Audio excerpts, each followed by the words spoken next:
Okay, guys, it's such an amazing era that we're alive in where we are fighting the battle of our lifetimes against forces of darkness that many people don't even realize exist. And I felt emboldened to record this video and talk more explicitly about what the nature of this darkness is in terms of you could even call it spiritual qualities in terms of evil and good. Because Joe Rogan just released a podcast. This, I think, is one of the most interesting podcasts Joe Rogan has released, besides the Elon Musk ones, because they're talking openly about how the left is working against America. The left is completely incoherent, and they aren't expecting anybody to call them on it.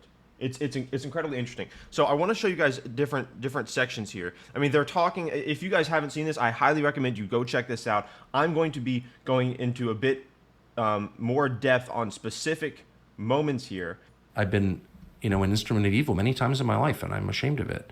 But are you talking about the Iraq War? Yeah, the Iraq War. I've been cruel to people. I want to say too. I mean, this is not a video about Tucker Carlson, but I have to acknowledge, in all fairness, that Tucker Carlson is a very real human, and that he comes across as extremely based and thoughtful in this interview. So if you have views of him as an ideologue, you should watch this. You should watch this interview.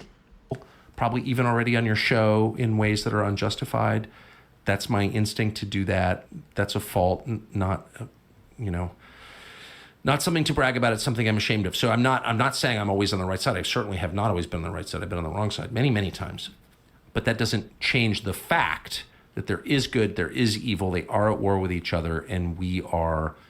They started the conversation by talking about UFOs in the context of their good versus evil qualities, which is actually very interesting because it's suggesting that you can assign objective morality to anything as well as people, which is very, very cool. Subject to the effects of that. It's a cool idea. Conflict, and that we're seeing it suddenly play Because out. People have been injured by UFOs, and the government's covering it up, especially U.S. servicemen. In ways that are really, really obvious. There's no political explanation for the trans phenomenon.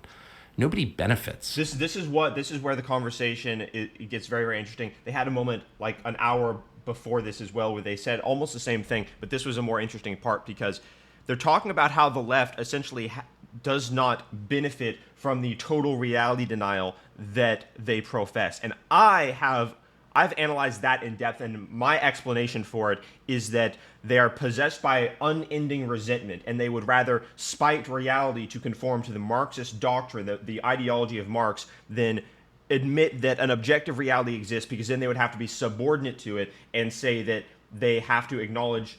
Well, once you're subordinate to objective principles of reality, then you can't say that your ideology is more important than that, because then you just look delusional. So I think that that's what is behind what they're doing. But I must admit that there are qualities and aspects to the radical left which just seem so purposefully evil is the correct word. There's not really a higher resolution word than that when you say, well, let me just play this and you can see what I'm talking about. You can say, see these right-wingers be like, really, it's all about the people who make synthetic hormones. They benefit. Yeah, okay, they benefit. But it's not driving it. That's stupid. It's not about the money, actually. There's no upside. It's not helping the kids at all.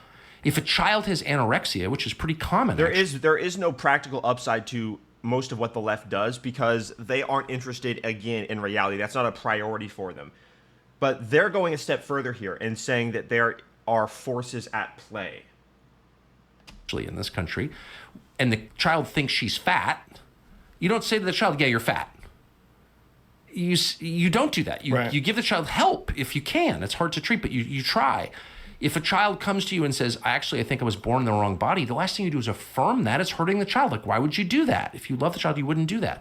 It's really an exercise undertaken for the sake of destruction, for the sake of hurting someone. And this is starkly on the left in it today. I believe that after World War II, agents of, I'm just going to say, Satan, if those exist, right? People that are possessed by evil decided that we can't destroy humanity via totalitarian authoritarianism that is blatant. we have to do it subliminally. We have to infect people with the resentment of communism, with the resentment of Marxism, to make them hate all things good, detest and despise all objective frameworks that are coherent and useful and that benefit everybody. That includes morality. And so I think that's the reason why we see the left just perpetually disintegrating itself. If I was alive in 1945, I would be saying this about the right, but I'm not. We are here, and every position the left has is rooted fundamentally in denying reality. That's what I want people to understand here. There's no real upside. What's another phrase description of that? It's evil. And you see that a lot. Why? Like, what is that? I was having a conversation in the green room of the club the other night about this guy from Canada that's HIV positive, that's a trans woman, that's taking hormones so they can breastfeed their 9-month-old daughter. So a biological male is taking hormones and is now breastfeeding their daughter off of their male tit. And has AIDS. And I said, if I was Satan, if Satan was real, I would do that. Exactly. If Satan's real, Guys, people are waking up, and I think that I have to. There are things that I think privately that I don't say online, and I've thought a lot about, do I bridge this gap? And I'm even thinking about it here, but I think the correct answer is to be real with you guys, and just not care, because so many people are because it's happening, and so many people like Rogan, we're changing the zeitgeist. I think it's time to acknowledge that there are unseen forces of good and evil. There's just evil in the world, guys. There's just evil in the world that is like dementing people, making them insane. All you have to do is go on X and just look for 10 minutes and you're going to find it. You're going to find stuff that's crazy that you've never met somebody in your life that like holds these positions, says these things, probably thinks these things. I mean, it's not just my algorithm. I know that other people are seeing this because they have millions of impressions, tens of thousands of likes, just insane stuff. And these forces of evil are attached to the left. They are attached to the left-wing ideology because of its resentment, because of its nihilism and despair and perpetual hatred and frustration as it pertains to objective reality. Objective reality, I believe, has embedded in it, and this isn't controversial, I've thought this for a long time, has embedded in it the objective aspects of morality that make themselves realizable. So as you deny reality, as the left does, you inevitably also deny morality. The correct word for that is evil. We're at a point now where we have to acknowledge that the left is openly evil in many domains. It's not just a matter of bad ideas or being wrong or being misinformed. Their agenda is the opposite of morality. If Satan was going to do something insidious and unbelievably creepy, he would do that. Right, twisted and perverted as well. Well, I think he is doing that, obviously. But this guy's a real freak. Well, but right. The left is living in a parallel reality where they aren't able, like for instance, I'm in California. Most Californians aren't able to answer simple questions like, can a man become a woman, or can a man become pregnant? And as soon as you ask a simple question, let's say if I ask, can a man become pregnant? What goes through their head isn't, what does reality say? What goes through their head instead is, what does my ideology allow me to admit? That's very, very dangerous. That's extraordinarily dangerous. And I think that's new. Ideology has required people to lie before. That's what tyranny is. But the leftist insistence that to be a good person, you have to put ideology above the objective world, above truth. Reject notions of individuality and therefore your individual responsibility to interact and interface with objective reality is creepy. It's perverted. It's dangerous. But and he's it's also like using public money too. But he's a victim too. I mean, Sure. the thing about evil, the reason that evil is distinct from everything else, it destroys the vessel it's held in, the conduit through which it flows, destroys the person. So like Right, exactly. That's why so many leftists are obviously, visibly destroyed. Their psyches are ravaged, they're ruined. I say all the time when I'm analyzing videos where a delusional feminist, a resentful feminist will say something that is not only antagonistic, it is derogatory to truth itself. It's just completely blatantly incorrect and insulting, etc. And you can tell that feminism, her ideology, has actually broken her mind. She can't think. It's ravaged her psyche. Her psyche's been broken repeatedly by telling herself so many lies. This is the danger of telling yourself so many lies. This is how you see insane, deranged people on the left, on Twitter, on different platforms, whether they be endorsing terrorists or having terrorists on their stream with "Death to America" in their slogan, or supporting Hamas, etc.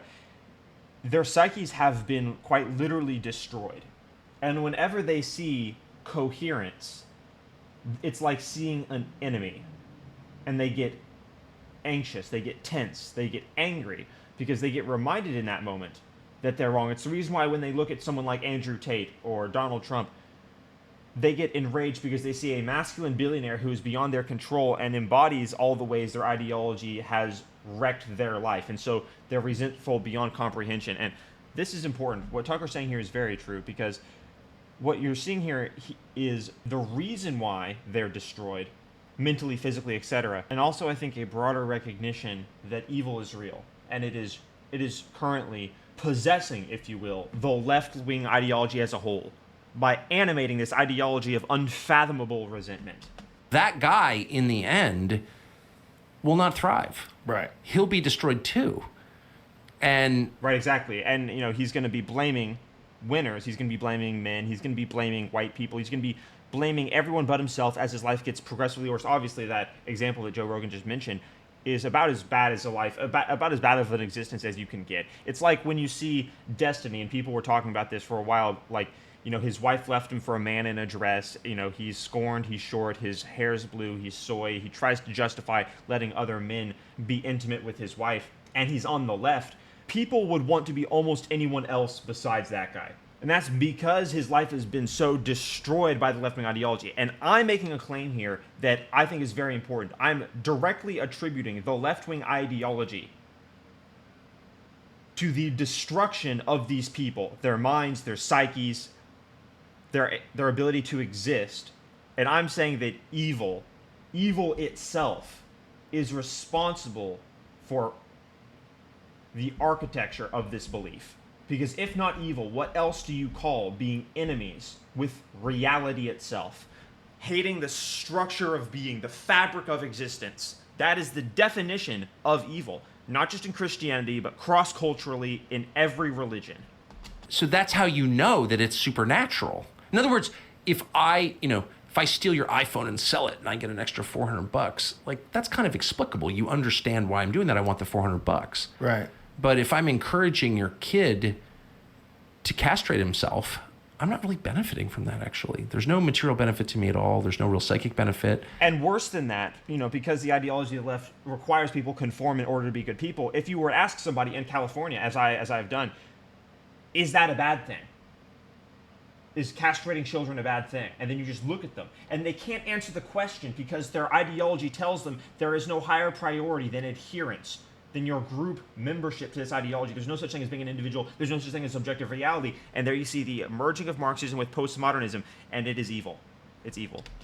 I'm going to continue to cover this, especially up until the election and after the election as well. But it's important to understand what's at stake here. I recorded a video yesterday saying the future of humanity is at stake, and this is why. For its own sake. And that's evil. There's no political category that explains that. Right, correct. And I think a lot of people are waking up to this. They are realizing what's going on. I should make playlists so that you guys can watch all the videos that have to do with me directly explaining Marxism. If you like the video, I would really appreciate it. Liking helps a lot. Be sure to subscribe. If you subscribe, that makes my day. So I appreciate everyone watching. Like the video, and I'll see you guys next time.